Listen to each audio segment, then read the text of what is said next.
Coming up on Sports Night, lacrosse opens up its run at bringing a national championship back to Evanston.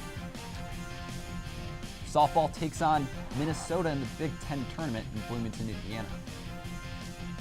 And baseball goes on the road for a pivotal series against the Rutgers Scarlet Knights. All that and more on tonight. It's The Bachelorette. No, Patrick. It's Sports Night. You're right. How could I forget? It's Sports Night. Right now.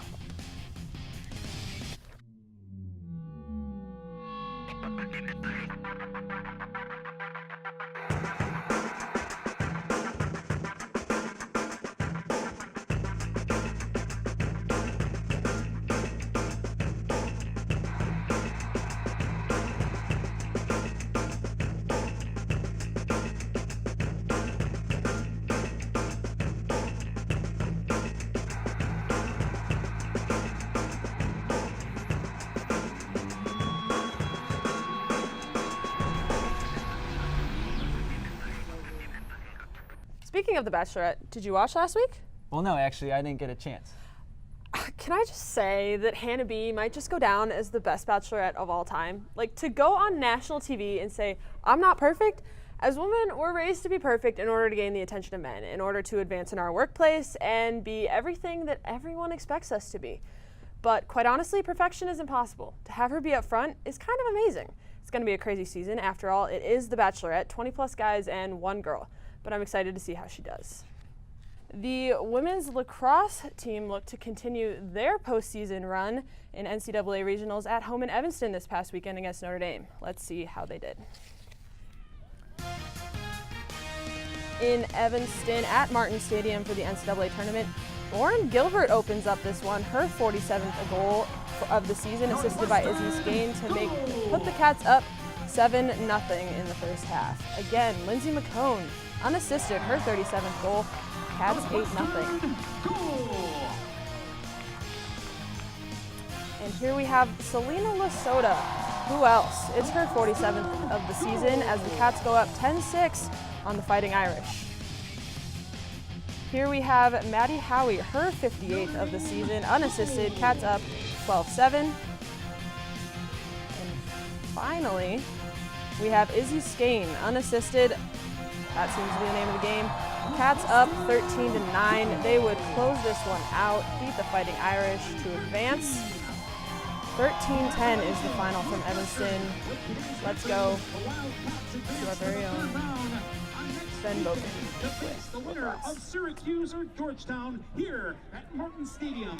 For tickets, visit Northwestern. Selena Lasota was in regular form today, scoring 5 goals and leading her team to a 13-10 victory over the Notre Dame Fighting Irish here in Evanston at Martin Stadium. But it wasn't all a cakewalk for the Wildcats offense. Coach Kelly Montehiller spoke about this at the post-game press conference. You know, I think the girls were obviously really excited about the game tonight, the opportunity to play at home.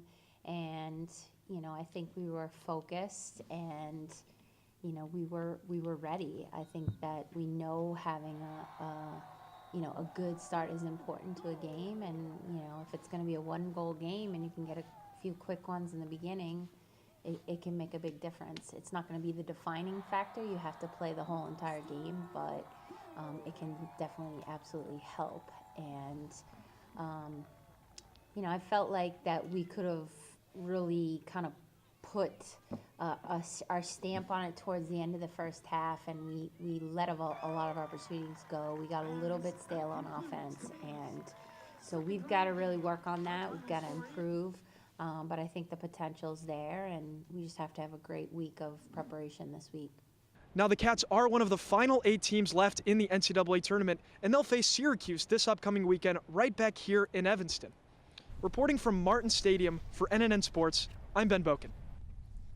And joining us today from the Daily Northwestern is Charlie Goldsmith. Charlie, it's a pleasure to have you on the show today. It's a pleasure to have the Cats in the Elite Eight. Thanks for having me. You're right about that. They jumped out to a dominant 8-0 lead in the first 20 minutes of the game. What in their offense powered them to that lead? Well, not as much their offense as much as their defense. The Cats' defense forced more turnovers in the first 20 minutes of that game than I'd seen in any run this season. On top of that, they would take the ball in transition. Notre Dame wasn't athletic to keep up.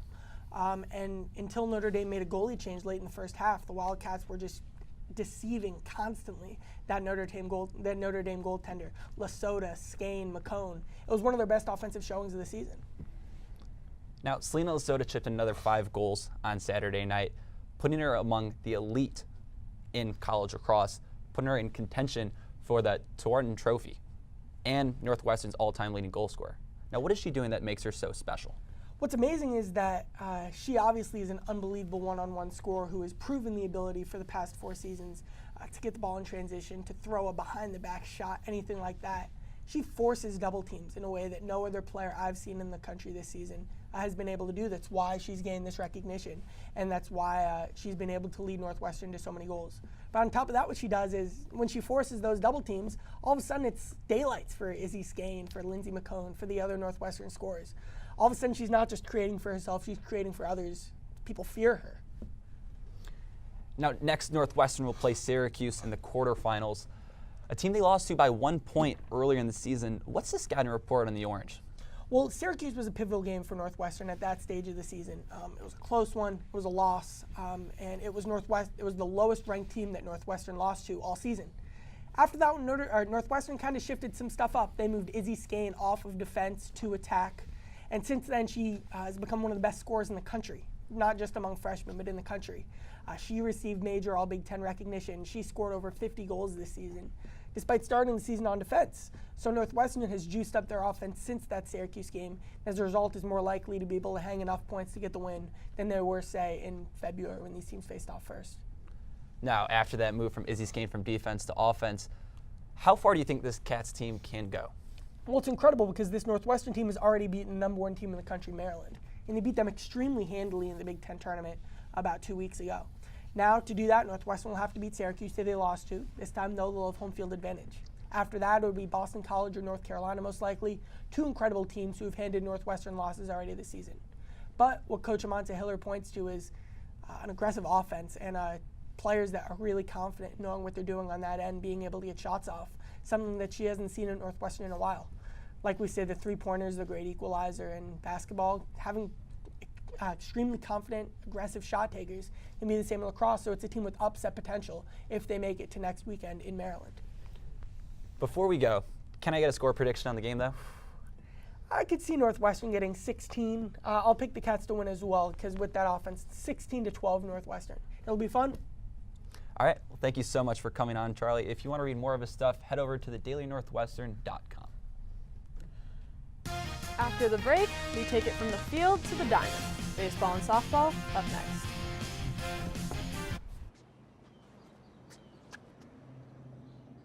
Here is my handle and here is my spout. When I get all steamed up, then I shout. Tip me over and pour me out. Oh. The smallest moments can have the biggest impact on a child's life. Cheers. Take time to be a dad today.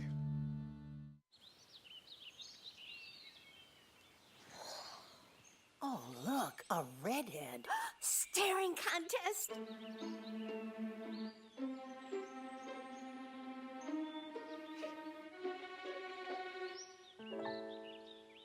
You still got it. I know. Come alive with the forest. The dad was cute. You were looking right at us. Visit discovertheforest.org to find a forest near you. A boy born in Joplin, Missouri was fascinated by anything with wheels and a motor. The odds of him winning both the Daytona 500 and the Brickyard 400 in the same year? 1 in 195 million. The odds of a child being diagnosed with autism? 1 in 68. I'm Jamie McMurray, and my niece has autism. Learn more at autismspeaks.org/signs. Wow, these are really good. You act surprised.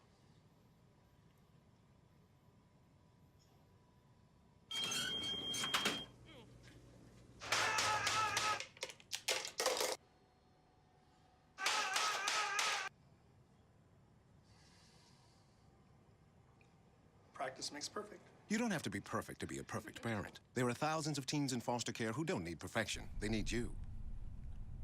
Welcome back. Emma, you had some strong opinions about The Bachelorette earlier on the show. I did. You know, I would say I definitely don't have a front runner at this point. Luke P got the first impression rose. Not sure that he's a guy you can trust, to be honest with you, Patrick. Rutgers would not give their first impression rose to the Northwestern men's baseball that's team. true. Cats looking to ruin Rutgers' final home series of the season in Piscataway as they head over to New Jersey to take on the Scarlet Knights.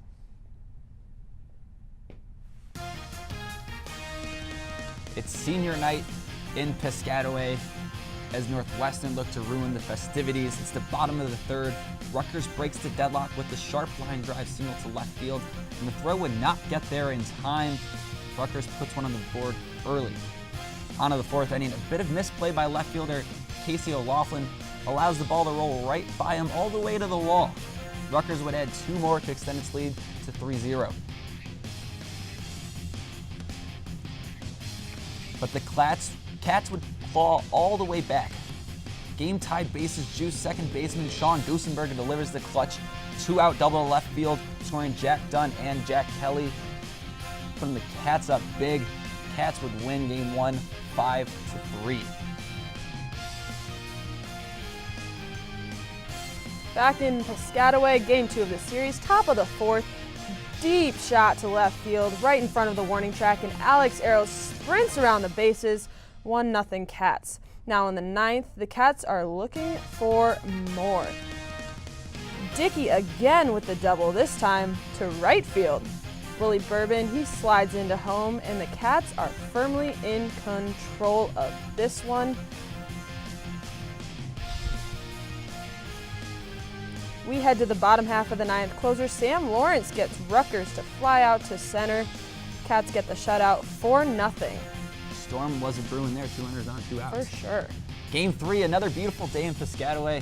Gosh, I love to say it, as the Cats are looking to pull out the brooms for the sweep. Rutgers had other ideas. Bottom of the first, third baseman Scalfani takes Parker Hanks' delivery deep to right center field. Scarlet Knights up early, 3-0. On to the second, Cats showing off their defensive fundamentals. Running the Scarlet Knights runner down here into quite of a pickle. They get him out to keep the score at 3-1. Top of the ninth, down to their final strike. Willie Bourbon finds a hole on the right side of the infield to keep the Cats alive. Lead down just 5-4. But Ben Dickey would strike out on this filthy changeup. Tuesday afternoon matinee for the Wildcats against our neighbors to the south. The Notre Dame Fighting Irish would come out swinging in the first, scoring 4 and adding 2 in the second. Cats would respond in the fifth, 4 runs with Leo Kaplan leading off the inning with a single. The Irish would respond in the 6th and 7th innings and close the door on the Wildcats. Final score 12-4 Fighting Irish. Resting their starters early on in the game, Northwestern was clearly looking ahead to their weekend series against Minnesota, where they will be competing for a spot in the Big Ten tournament after taking the series against Rutgers this past weekend. Now, this past weekend was the Big Ten softball tournament, which took place in Bloomington, Indiana. The Cats entered as the number 2 seed in the tournament and ranked 11th in the country. The last time they won it was in 2008 at Drysdale Field in Evanston. Could they do it again this weekend? The Cats' ace Danielle Williams was on the mound and she was cooking. She strikes out Gabby Jenkins. Then later in the first, if it's low, let it go, Maddie Westmoreland. Another K for Williams. However, next inning, the Cats showing off some defense as Grayson Radcliffe up to bat. Looks like it could be trouble, but the first-year Skylar Shelmer said not today. Let's take another look at it as Skywalker Skylar was having some fun out in center. Bottom third, 2-out rally, runner on first. The single by Nikki Cochran moves Maeve Nelson to second. Then up next to bat was the RBI machine Jordan Rudd. Keeps the line moving with the bloop single, her 47th RBI on the season, as Cats would score when they're taking the lead. Next, bottom of the 5th inning, Cochran says she wants in on the fun, hits it off the pitcher's mitt, goes in the left field, and that's a double, folks. Cats would go on to take another run, 2-0. Top of the 6th as Williams strikes out another. She ends the day giving up only 1 hit, 1 walk, and 9 Ks. We head to Game 2, where Northwestern is facing Minnesota, the 3 seed in the tournament, as Northwestern is number 2. Losing 2 of 3 against Minnesota the weekend before, they again face off against pitcher Amber Pfizer. Kaylee Weingartner, Minnesota wastes no time jumping on her. Hope Brander sends one out to right. The Gophers are up 2-0 in the first. Minnesota wouldn't stop there, as Caitlin Kemmenmuller's drive stays fair for a solo shot. And that's gone, folks.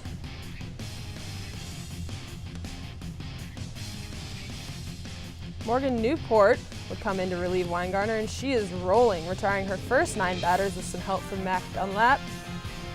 But the Cats couldn't get it going against Pfizer, who finished this game with 13 strikeouts. Man, the Cats had a good chance in the 6th with 2 out and Jordan Rudd at the plate, but she grounds out to third. Final score in Bloomington, Minnesota 4, Northwestern 0. Now I am joined by Sophia Scanlon from the Daily Northwestern. Welcome, Sophia. Thanks for having me. So what are some key takeaways from Northwestern's performance in the Big Ten tournament? Yeah, so I think the first thing I would say is Northwestern has a really strong pitching staff, a very strong, dynamic pitching staff, and I think that was very evident over the weekend. We saw a lot of their different pitchers. Obviously, in the first game, we saw Danielle Williams pitch amazingly. Big Ten Freshman of the Year, it's to be expected. And also we saw a lot of other pitchers like Kaylee Weingartner who struggled, but usually she's a little bit better than that, so luckily this weekend we'll probably see her stronger side. But even though the Cats didn't win against Minnesota, we still had a great performance from Newport. She pitched several innings, several scoreless innings, and that's not even where she normally plays. She's normally an outfielder. So I think that bodes well for them going forward. And also, in addition to the pitching, we also saw a little bit of struggle with the slugging, and I think that that's something the team is working on this week in practice, something that they realize they might want to improve on, and I think that they are ready to kind of look like themselves again. Yeah, we definitely hope that they look like themselves again, as they snuck in at the number 16 seed and are now hosting a regional this weekend for the first time since 2008. What do you see in the competition that could be problematic for the Wildcats? Yeah, so I think this weekend a lot of the teams who are coming to Evanston are pretty within range for the Wildcats. Of course, Louisville, we've played a couple times this year already. We did beat them handily all 3 times we saw them. So though that was earlier in the season, I still feel confident that we can beat them a 4th time if it comes to that. Detroit Mercy, we haven't seen recently. They did make it to the tournament, so we shouldn't take them lightly, but I do think that Northwestern has the opportunity to beat them. I think the challenge will come if Northwestern moves on and perhaps has to play Oklahoma. They're the number 1 seed. They've only lost a couple of times this year, and I think that that will be hard. But it would be a great matchup if it happened. Northwestern can totally come from behind and get them, but I think that's where the challenge would come. Yeah, hopefully not looking too far ahead. What do the Wildcats need to do heading into this weekend in order to advance in NCAA play? Yeah, the slugging I think is a big piece, or at least putting more hits together. There have been a lot of walks or hit by pitches or lucky singles that have let the Cats score. Even in the games that we've won recently, we haven't won by several runs. And so I think that if the team is able to, in their words, have more confidence and trust each other and get to know them, get to see themselves normally again, they should be able to go forward. But I think that if we don't have that slugging, it could be difficult. Yeah, definitely something to keep an eye on. Once again, thank you, Sophia, for being here. It's a pleasure. You can check out more of Sophia's work at thedailynorthwestern.com. And don't go anywhere. We've got basketball and football in May, and you do not want to miss it. If you want to be a parent, it doesn't matter how you play, what you wear, how you dance, or even what direction life takes you. You just need to be there. You don't have to be perfect to be a perfect parent. Thousands of teens in foster care don't need perfection. They just need you.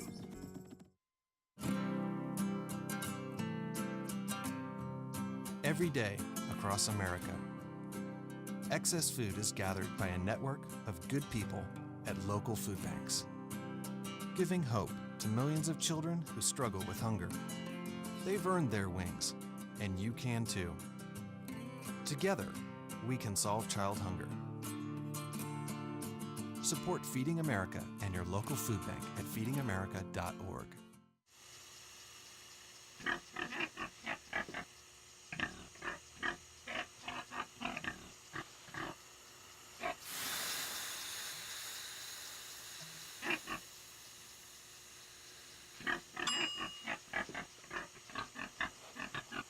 Cook foods to the right temperature using a food thermometer. 3,000 Americans will die from food poisoning this year. Keep your family safer. Check your steps at foodsafety.gov.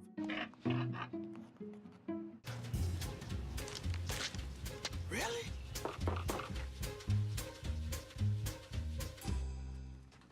Buzz, what's up, man? You left some leaves burning out here. Yeah, I just came in just for a second. Come on, man. If it's too hot to touch, it's too hot to leave. You could torch the whole neighborhood. It's a good point there, Smokey. 9 out of 10 wildfires are caused by humans. Only you can prevent wildfires. Pat, did you see the NBA draft lottery earlier this week? Well, yes, I did, Emma. And for the third year in a row, my Bulls will pick with the 7th overall pick. Well, at least you're not the Knicks, who convinced themselves they were getting the first pick. And at least Andrew Golden of the Daily isn't drafting first.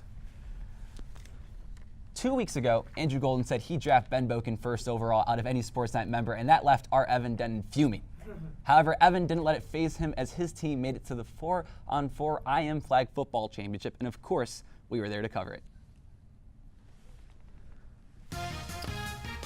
Playing from Medill is Evan Denton, Max Goodman, and academic advisor Daniel McKenzie. The great thing about Evans is they're competitive but fun. First play of the game, McKenzie runs the hook and ladder, and that's their bread and butter, folks. Fringe would score on the first drive, then Goodman drops back and finds his man for a catch. Scampers past the first down marker and dives to the ground. Now in the red zone, Goodman drops back, goes right, and finds his man diving for the touchdown. Look at that flow.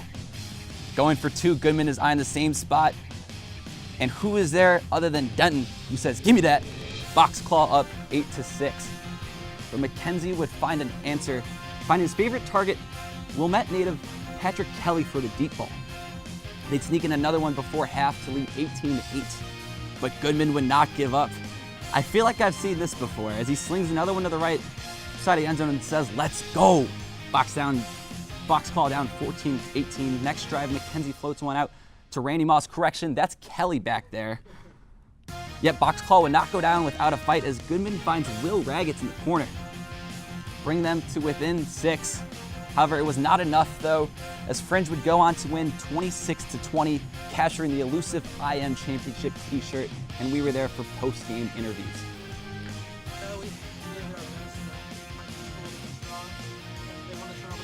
We just couldn't convert in the red zone. But shout out to Pike, they played a great game. It was a great season with the boys, but couldn't get it done tonight. What are your next steps in life after this? I got to find a job. I got to see if there's like a men's league. That'll be fun. Otherwise, just grinding, just playing a lot of Fortnite. All right, here we are after the game. Yeah. You threw 4 touchdowns. You did a phenomenal job. You really controlled the offense today. Yeah. You ran the hook and ladder a lot. What goes behind that play? Yeah, just trying to get space, just trying to have fun out here, not get hurt. I'm old. That's pretty much it. So this is your second championship. It's true. Are you going out like Peyton Manning on top, or are you going to play one more a year? I probably should retire. Yeah. Nothing official at the moment. If you do retire, what's next for you in life? Keep advising students in Medill. All right, well, that's all. And that was a lot of fun to cover. Shout out Daniel McKenzie's arm. Man, that guy is a cannon. Be sure to stay active and sign up for IM Leagues. Now to the golf course, where the men's golf team competed in NCAA regionals this past weekend. Northwestern Golf competing in Myrtle Beach, vacation destination, looking to make the NCAA championships for the second year in a row.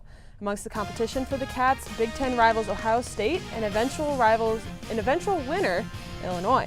Senior Ryan Lumsden shot even in his final round of college golf, placing 20th out of 75 competitors, and David Nifjall led the Cats with a -3 and tied for 12th. The Cats would finish 8th, 3 spots out of the top 5 position needed to make it to the NCAA championships, ending their season. With the recent transfer of 3 Northwestern players and graduation of Ryan Taylor, 4 scholarships opened up for Coach Collins' basketball team. He started to fill those spots first with a mid-major guard. Northwestern men's basketball secured some much-needed help in the form of first-year transfer Chase Odich. In his first year at William & Mary, the guard started 21 of the 31 games he played in, averaging 9.5 points, 4 rebounds, and 2.5 assists.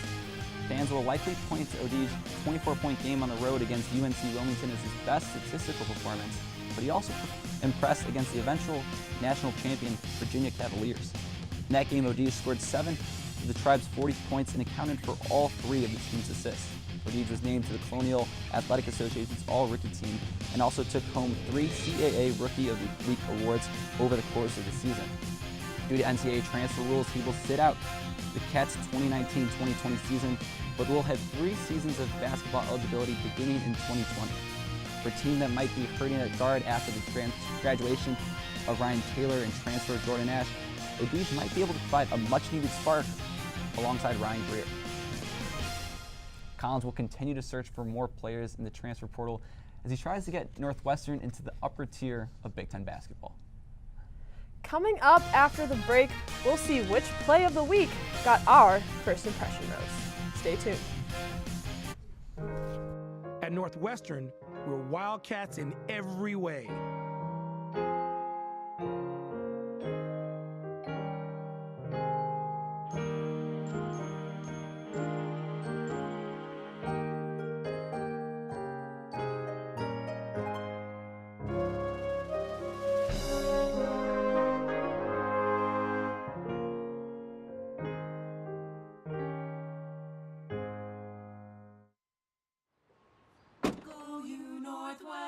Northwestern break right through that.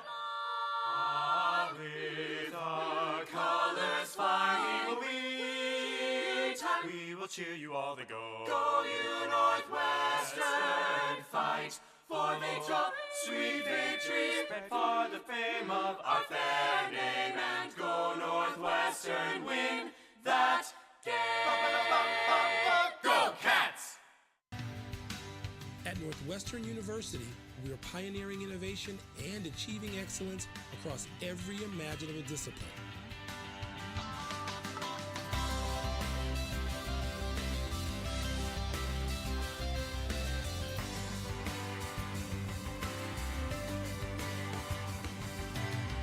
At Northwestern University, the possibilities are endless.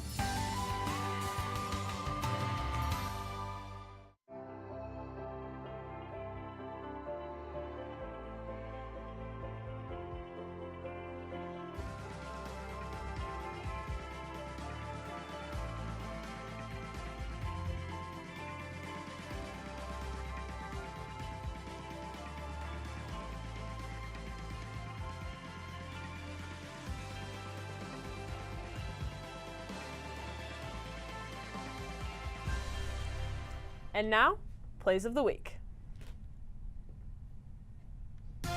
IM flag football, our own Evan Denton with the diving catch in the end zone. Good Lord, those hands. And number 2 softball, Mac Dunlap. What a stud. She's got the diving catch at third base for the out. Woo! So quick. Hot corner. So quick. Oh my gosh. Look at those hands. She got dirty with that one. I think it's a mitt. But coming in at number 1, back to the circle, another diving catch. This time in center. A lot of fun here as all the Cats were enjoying it. A lot of help from her catcher, and boom, that's the top play. We've had a lot of fun too, giving out our final rose. It's been great. It has. And for everyone at home, follow us on Twitter, Instagram, and Facebook, and be sure to tune in next week. Thanks for tuning in. I'm Pat Timlin. I'm Emma Ruby. Have a great week, Evanston.